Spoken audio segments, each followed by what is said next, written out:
One of the things that I knew about at age 10 was how auctions work. I had a great grandmother kind of teach me at a young age when she was playing Legos with me at 5 years old how auctions worked. And guess what? I was paying attention to how she was explaining that. And now you had like 5, 10 different kids around my desk trying to buy the same supply. And that was great because the product basically sold itself. I didn't have to do any sales or marketing. I didn't have to go around asking people, hey, do you want to buy a piece? Do you want to buy a piece? The customers came to me. I caught this pretty quickly and I started doing the same thing too. And I started sending my friends to go check how much that guy was selling his art supplies for. And we started this bidding war. Eventually, I kind of grew to learn how credit cards worked and how the adults could go around swiping stuff on their card and not actually paying for stuff and then pay for it later when the bill came at the end of the month. So I started thinking that I could probably start getting credit cards for these kids in class so they could pay without cash. Hey everyone, how's it going? Corky Lumpur over here. So one of the things that I noticed from talking to a lot of people across different countries is regardless of where they're from, they seem to be not really that satisfied as long as they're working for someone else. So these are employees of companies. They could range all the way from the person who's graduated 5 years ago and is now in their second job, all the way up to big shots who are hired at VP, C-level kind of roles. And it happened as recently as this week. I was at Token 2049 in Singapore, which is a crypto conference that they have in Singapore and Dubai every year. And some of them were the usual kinds of, let's say, corporate-y kinds who put on this little face that everything's all good. And I mean, everything could legitimately be good with them and their job. But there were also some people that I met who had no filter, which I really appreciate, because at some point in the conversation with one of these people, this person is a pretty high level individual at the company that they work in, but ultimately he expressed that he wanted to start his own business because he doesn't want to work for someone else. He wants to make all the money. He wants to put in all the work and have all that success reflect directly on him, and being able to harvest the gains of all those success for himself rather than doing all the work and getting paid a fixed amount of, no matter how high that amount is, from someone else. I also have a lot of friends who are stuck as employees in their jobs. Many of them have come to me in the past talking about how not satisfying it is being stuck in their workplace and working for someone else, and how badly they're paid, how they hate the toxic politics at their office, and yada yada yada. So, one thing that I usually try to suggest is they have to find a place outside of their job in order to get their income. One of those ways is to start your own business, which is an easy, commonly given piece of advice that's given out to a lot of people, but yet we also have a much larger number of the population who don't know how to act on said advice because they're not taught how to start their own business. They're not taught what to do outside of this company that they work for. Like I said in a previous video, the schooling systems that we go to, no matter which country it is across the world, do not prepare people to become leaders. They prepare people to become employees, working for someone else, having someone else dictate what they should do, what time they should do it, and when they can go back home. And I know someone's going to bring up all these employee rights, especially in Europe, having lived there myself, but that holds true for Europe as well, because even if you have all these employee rights to protect you, which really they don't unless you get your large and force them, ultimately if you do something that your boss doesn't like, it doesn't matter how many rights you have, that person's going to find a way to get rid of you eventually. Whether it's legal or not, that's another question. So I wanted to make this video today to help guide people along that right path that they were never taught in school, and kind of lift your spirits a little bit, because one thing that I hear too often is people are told that they should start a business. I give my friends my 2 cents about getting them to start their own business, and they're like, where do I get that idea? How do I start a business? What do I do? Like, what kind of business should I start?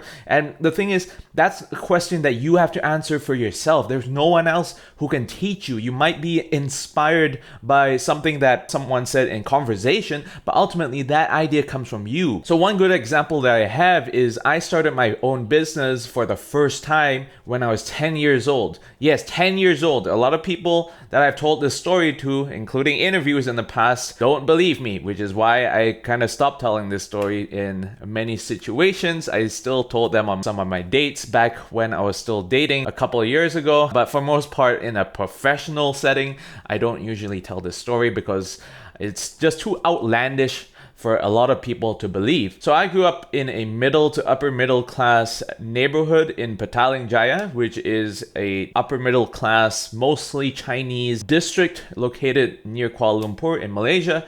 And I went to a pretty good school. So by no means was the school that I went to bad, because I have family who went to the same school and now they're in high level positions in some companies that we know of. When I was growing up, that's how old I am, Malaysia had this IQ test in primary 3 where if you passed, you would be able to skip a level and save a year, jumping straight from primary 3 into primary 5. So you go from grade 3 to grade 5. You don't have to spend 6 years in elementary/primary school anymore. You just have to spend 5. A lot of people don't pass this test. However, it's just an IQ test in my opinion. I'm not saying that I'm a super smart guy, but they just gave these questions like they kind of have a triangle and there's like multiple triangles in there, and they ask you to count how many triangles. That's the kind of questions that they would ask in that exam.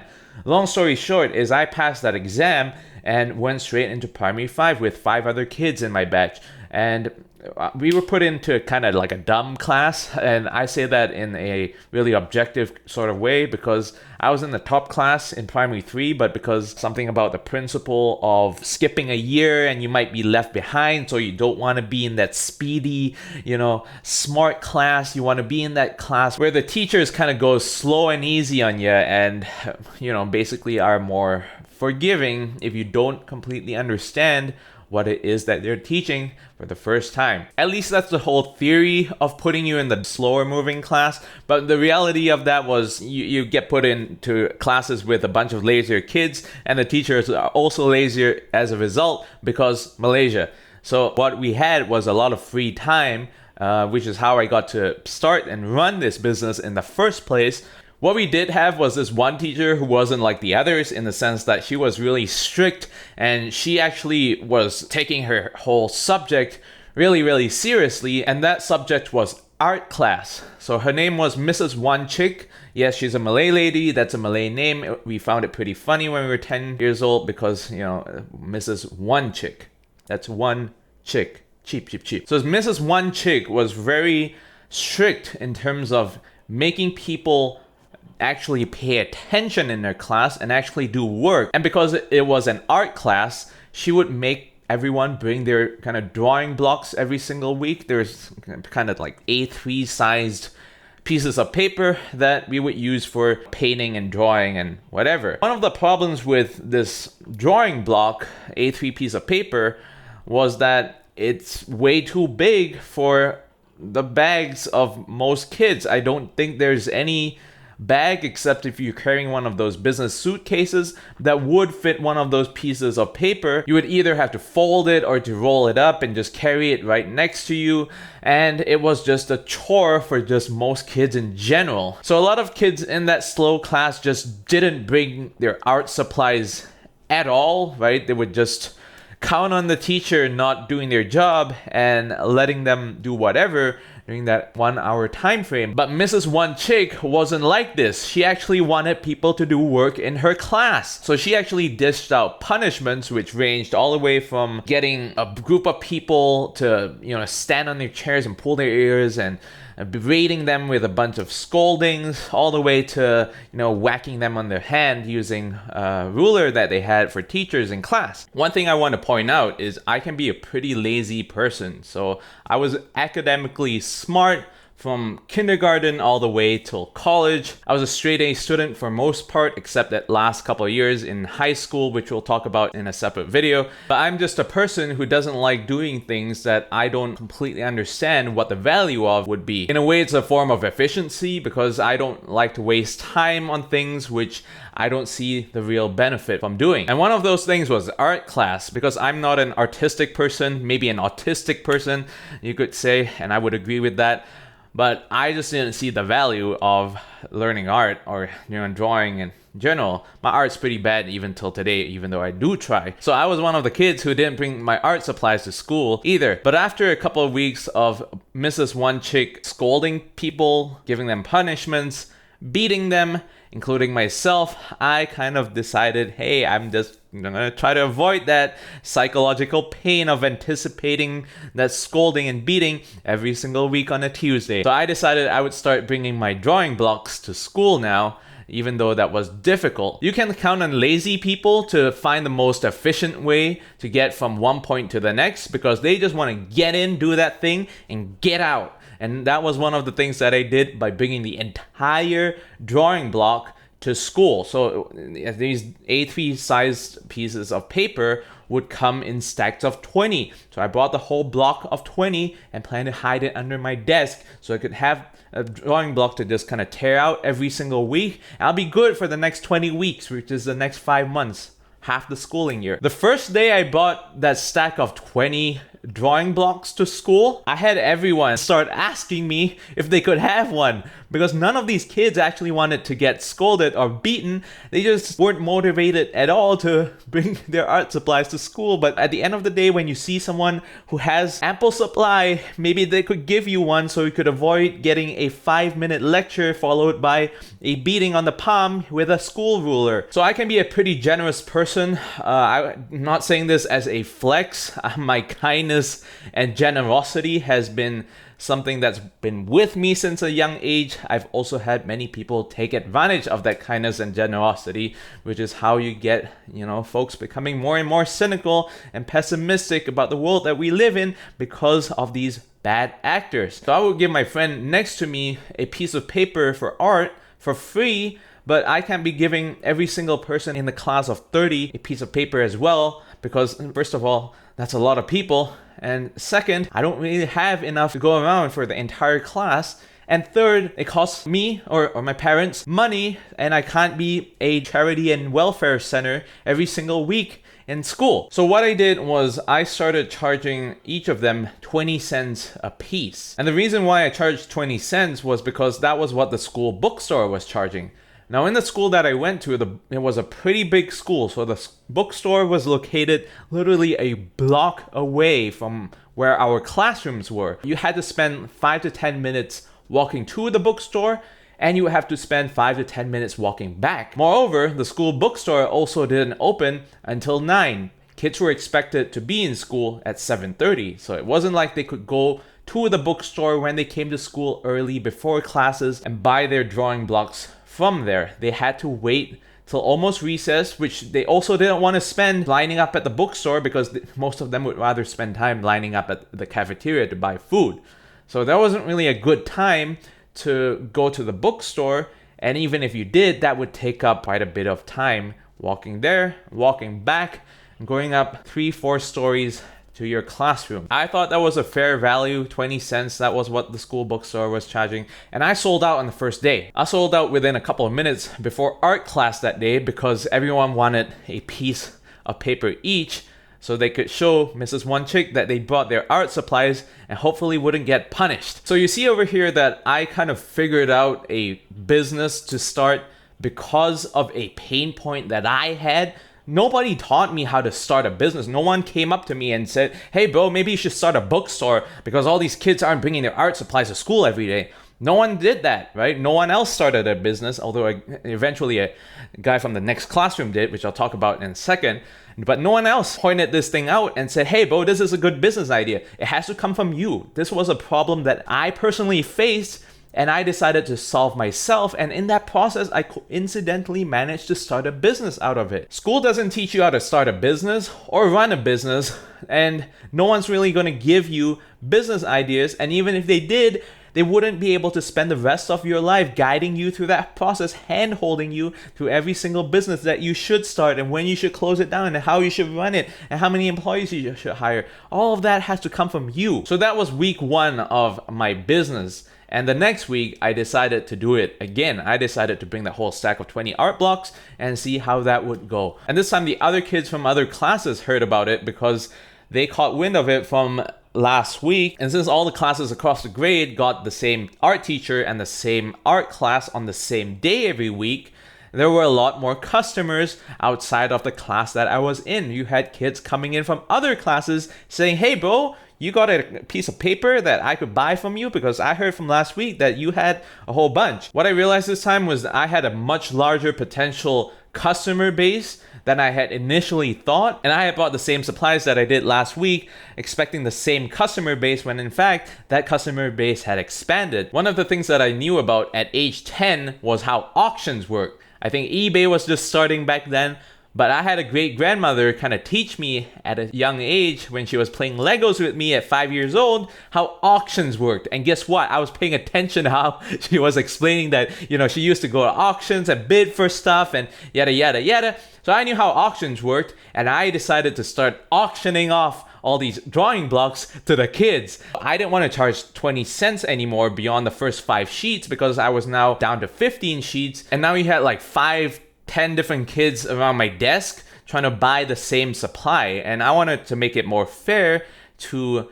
the buyers in terms of it can't be just first come, first serve when everyone comes at the same time. But you also have favoritism that people accuse you of if you start, selling to one person and not selling it to the other person. I decided to say, you guys can bid for the rest of my stock. Anyone willing to pay 30 cents over here? If you're willing to pay 30 cents, I'm gonna sell you a piece. And then as the supply went down, I started, saying, hey, is there anyone who's willing to pay 40 cents, 50 cents, 60 cents? The highest price that I ever sold a single piece of art block during that time was 2 ringgit, which was equivalent to 50 US cents, which was a lot of money to a 10-year-old 25 years back. So pretty much I sold out everything that I had again, and I got even more money that week because now you had people kind of bidding higher prices for the supplies that I had. One of the things that I learned out of this was that your business has to deliver value to your customers, because if your customers don't see the value in what you're trying to sell, they're not gonna buy from you in the first place. So what my value was over here was convenience. Despite charging 40 cents, 60 cents, even 80 cents once the bidding wars heated up for more or less the same product that you could buy from the bookstore for 20 cents, people saw value in this because of the convenience. They didn't have to spend 5 to 10 minutes walking each way to the school bookstore and back to the classroom. They didn't have to find time between classes to do that. They didn't have to spend the entire recess lining up at the school bookstore because that's when everyone would go to the bookstore. They just had to pay a little bit extra for a product that they could get without walking out of the classroom. And that was great because the product basically sold itself. I didn't have to do any sales or marketing. I didn't have to go around asking people, hey, do you want to buy a piece? Do you want to buy a piece? The customers came to me. So by this time, another kid from another classroom had caught wind of this, and he's also another guy who passed the IQ test in primary 3 and jumped straight to primary 5. They had kind of split the bunch of people who had passed that test into 2 of those classrooms. So there were 6 classrooms in the entire grade. We had 2 top performing classrooms, 1 medium one. There were the 2 slower ones where the IQ test kids were placed, and there was the really bad class that for the dummies who kept failing their exams. So this kid realized that he could probably start a business out of this as well and start making the money that I was making. So now I had a competitor. The smart kids that we had back then, especially the ones who passed the IQ test, that kid went on to become a pretty successful person himself. I believe he's been working at Grab, which is the Southeast Asian Uber, as a director for the last few years now. So now I had competition moving into week 3, and he was trying to get my customers by pricing himself lower than what I was pricing at. I had introduced what was surge pricing in your Grab and Uber that you see nowadays by the next week because I just wanted to simplify that whole auction process. It just got really loud and noisy and rowdy, everyone bidding for the limited stock that I had. I just wanted to streamline it. I decided I would start proactively raising the price on the stock that I had the more that stock diminished. So I would be down to like the last 5 sheets, and I would start charging like 1 ringgit, 150, right, for a single piece, and people would buy them. And I started just pricing it like that. And what that guy would do was he would send one of his friends over to my class, and he would pretend to be a buyer interested in buying a piece from me. And then he would kind of run back to the classroom, the other side, and say, hey, that guy's charging this price, 50 cents. And the other guy, my competitor, would lower his price to 40 cents. And he would send that same guy or another one of his friends to my class and say, you know what, this guy's charging 50 cents, but I have a friend in the other class who's charging 40 cents. I caught this pretty quickly, and I started doing the same thing too. And I started sending my friends to go check how much that guy was selling his art supplies for.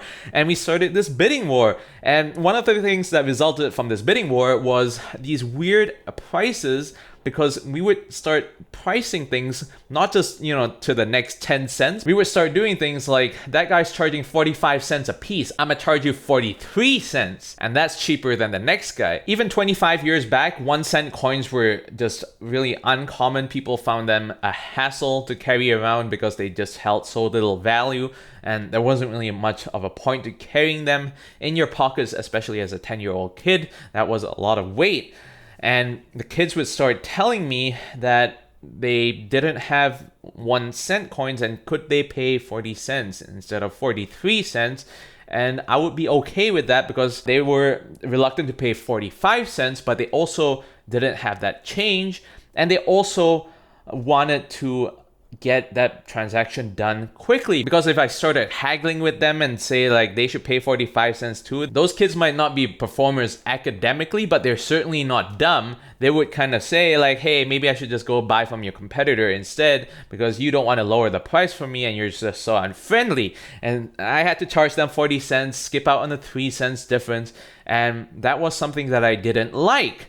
So enter the next stage of my business. Back when I was a kid, even till today, my dad was and is a messy man. In fact, he is a hoarder who get worse and worse over time, that it would eventually cause the quality of life of my family to diminish. More on that in another video. So he left his everything lying around the house, including credit card bills. So me as a snoopy and curious kid would go around the house reading his credit card statements, because there was that one time that Citibank had sent one of their magazines with this nice posh London home in it, and my mom was kind of showing it to me, and I was like, I want to see more of this. So I kind of went looking for the little Citibank logo around the house, and I stumbled into all these credit card statements that my dad had lying around, and I started studying them. At first I was like, what are all these numbers? But eventually I kind of grew to learn how credit cards worked and how the adults could go around swiping stuff on their card and not actually paying for stuff,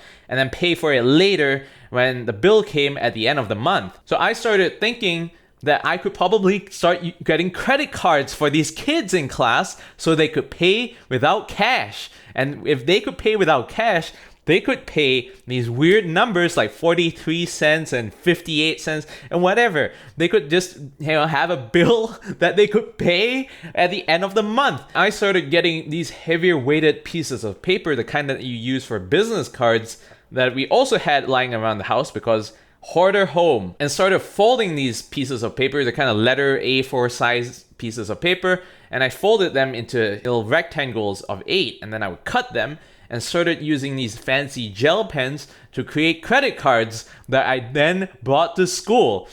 And the next week, when I started selling my art blocks again, I introduced my credit cards and said, you guys could sign up for one of my credit cards, put some money on them, and I would deduct from that balance every single week. I had a dedicated notebook that I had to kind of keep records of who put in how much money and what transactions they made. And a lot of these kids signed up. And for those who didn't, I started introducing the concept of interest. I told these kids if they gave me a good amount of money, like 5 ringgit, 10 ringgit, which was equivalent to about $1.25 to $2.50 USD back then, I would start paying them 10% interest a week on their balance. And the way that I made this up was I wasn't selling just art blocks by now. I was selling all sorts of other shit. I was selling erasers, I was selling pens, pencils, all sorts of stationery. So I was just a full-on bookstore within a month of starting this business. And I knew that whatever they were spending every week would easily offset the interest that I was paying them, even if it was 10% a week, because my profits would easily cover that. Now, did it eat into my profit margin because I had to pay these kids interest on their accounts? Yes, it did. Was it worth it? Hell yeah. Why? Because I started getting loyal customers. These kids were putting quite a bit of money because I had a minimum amount that they had to put in order to get their membership fee waived. And these kids were putting like 5 ringgit, 10 ringgit, which was, again, equivalent to 125, 250 USD, which was hella money back 25 years for 10-year-olds. And they would basically be locked into my business, into my little ecosystem, because that's where their balance was. So I would get automatically loyal customers who would continue buying from me as long as they maintained the balance. So these kids would just come to me because they had prepaid money to my business and they had no incentive anymore to go to the other guy in the other classroom. And that guy eventually started copying the same concepts, which is something that I will talk about in another video. I think there's this whole copycat culture, especially in Asia, which is so bad, and that just leads to another bunch of stuff. But let's not get ahead of myself here. I started giving all these people benefits as well as part of the loyalty program of my credit cards. So for instance, I had blue tiered credit card, I had silver, gold. I basically copied the tiers of Citibank back then. And I had different privileges depending on which tier they were in. Like 10% discount off whatever purchases you would make, 15%. And I also had a point system, so the more you spend, the more points you can collect. And at some point, you could exchange these points for a free drawing block, for example. And these were the things that kept the kids going back when I was at school. And I ran this business for a good amount of time, for the rest of that year and a little bit into the next year as well, although I started focusing on different things, which I'll talk about maybe in a separate video because this one's getting a bit too long. The whole takeaway from this was no one taught me how to start a business. No one gave me any business ideas to start said business. I was able to come up with all of these things myself. I was able to build up different features of my business, such as, the auctioning, all the way to credit cards and introducing a loyalty scheme for these kids. I know in hindsight, those were more like prepaid cards, but hey, credit cards were the term that I was familiar with back then. I assumed that all of these little plastic cards the adults use work the same way. I took inspiration from what I was seeing that the adults were using in their lives and decided, hey, there's no such system that us kids have. Why don't I start to do that for these kids instead? Why don't I be the first mover over here and be that person who's, dominating the market between the classrooms and getting all that money? And I didn't procrastinate on this idea either, since it kind of came naturally. It also really felt natural to just start. One of the problems that a lot of people have, both in starting their business and, just doing stuff in life in general, like picking up a new hobby, losing weight, whatever, is that they have problems trying to start. They're like, what if I lift too much weight and I don't know what I'm doing and there's no one to teach me, and I start, hurting myself, like I lift this barbell in the bench press and it just falls on my chest, and what if that kind of kills me? And I'm not saying that everyone thinks that way, but at least that was the way I thought of it when I started lifting, and that applies the same throughout everything else in life. And people have this worry that they have to ask for permission from someone, and they have to do these things, and they have to pay taxes on it, and they would have to start hiring employees and starting to pay payroll, and they would have to start getting stock in if they're selling products and how to manage all this stock. I could have easily had the same thing. I could have easily thought, how am I going to bring all these art blocks to school every single week? How am I going to convince my parents that I was using so much art supplies every single week? Because they would start looking at me like, hey, how the hell are you eating these pieces of paper? Like, what are you doing? And my parents never found out either. I never asked for the teacher's permission to start selling. I just started. The way that I got away with getting so much inventory for my business at school was I started going to the bookstore with my dad, and I started telling him that I needed all these art supplies and all this stationery, and he would start kind of going to the newspaper section, and he would really question why I bought so much, because he's kind of a hoarder himself. And I think that one time he did, I was like, well, what if I need it? That's kind of like the hoarder mentality, right? What if I need this and we need it at the last minute? We'll have it at home. We'll have it right here, and we don't have to drive all the way to the bookstore again. We would just have it in stock. And that's also how I handled the toilet paper situation in 2020. I mean, hoarders kind of rub off onto their kids, which is a bad thing. And I also have kind of some hoarding tendencies myself as a result. I had a shitload of toilet paper back in 2020 before everyone else started packing the supermarkets to fight for the toilet paper before the lockdowns. And that was the thing that I used. And that's how I got so much inventory. And I would start hiding these excessive number of pens and erasers in these cupboards. And because it was such a messy house, no one really, noticed in my family that we were collecting all this stuff. And I was just bringing it to school every single week and every single day at some point and selling it to these kids in my class and making a killing. My business back then as a 10-year-old peaked at 50 ringgit per week, which is 13 US dollars a week, which was hella money for a 10-year-old, especially 25 years ago. 50 ringgit, aka $13, doesn't buy you shit nowadays. You can't really even go out to have a nice family dinner at this point.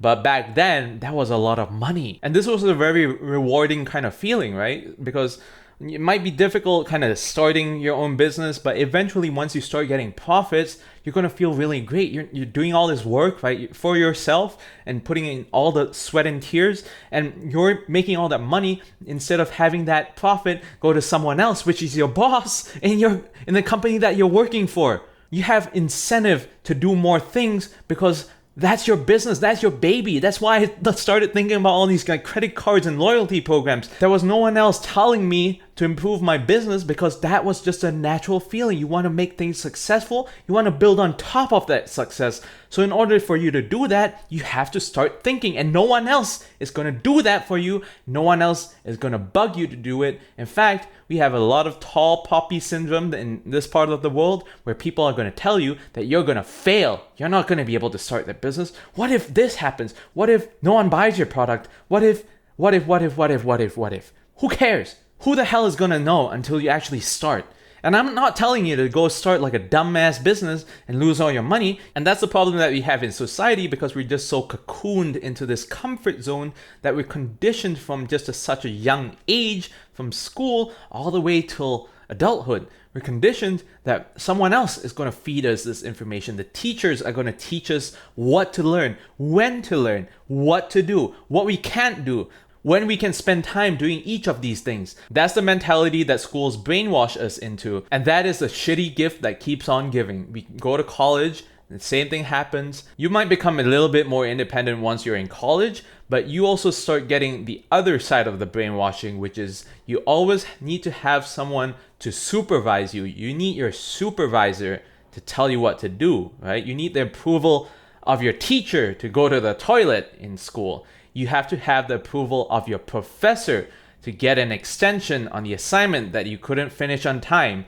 You need the approval of your boss to do this one thing that you thought was a smart idea, because they control what you can do, what you can't do, when you can do those things, etc. As someone who owns and runs your own business, you're not going to have that luxury. I say luxury because that is something that will drive you to do the things even if you don't want to do them. But it also is a detriment, because in your own business, you're the one who needs to be creatively thinking. If you do what you're told by all these people around you, you're not going to get the best of ideas. And trust me, there's plenty of shitty ass ideas that people, including my own friends, have given me, which I'll talk about. And those things are just bad, right? Because people just grow up in this little box and they're kind of brainwashed into thinking within this box, and you gotta break out of that box. And once you're outside of that box, you're gonna see all these ideas and say, like, that's such a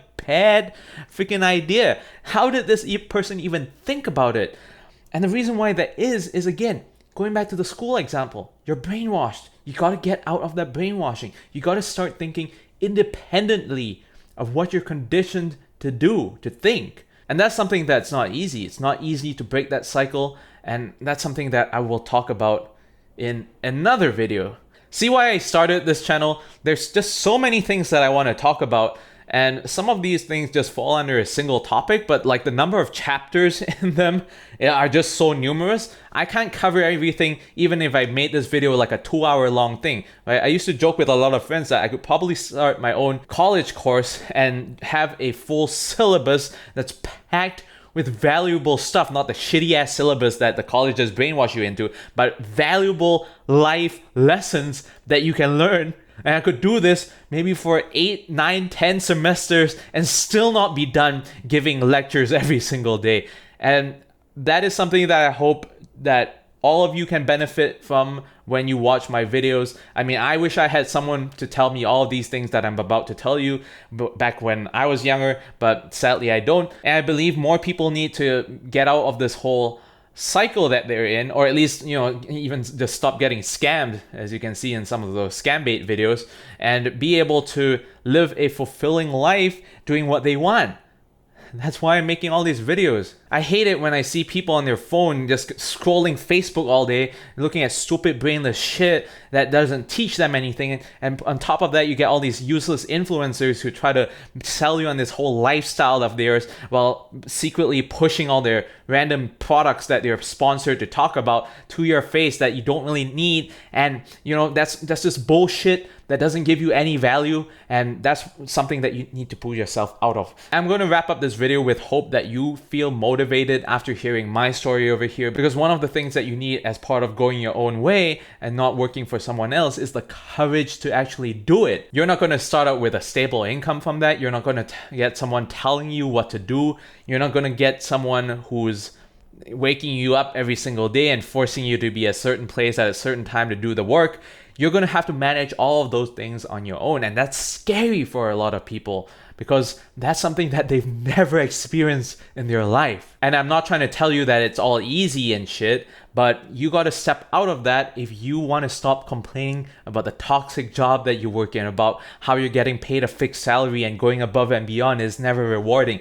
If you want to break out of that, and you want everything to be as rewarding as possible, as productive as possible for the time that you put in, and you don't want to see all the work that you've done for the last 6 to 12 to 24 months at your job get tossed away because someone else in higher management decides to change the direction and reorg the company, this is the way to go. This is what you need to do. Start your own business. Get independent. Stop relying on a salary to feed your family, because that salary comes from an abusive party who will take away that salary anytime they feel like it, because some accountant told them that the investors want to see more profit this quarter because several billion is not enough, right? 5 billion of profit this quarter is not enough. We want 10 billion. So we're going to cut some heads and make people lose their jobs. And we're not going to give a shit if those people manage to survive after that, and if they manage to get another job, or if they're stuck living under a bridge the next day. They don't care.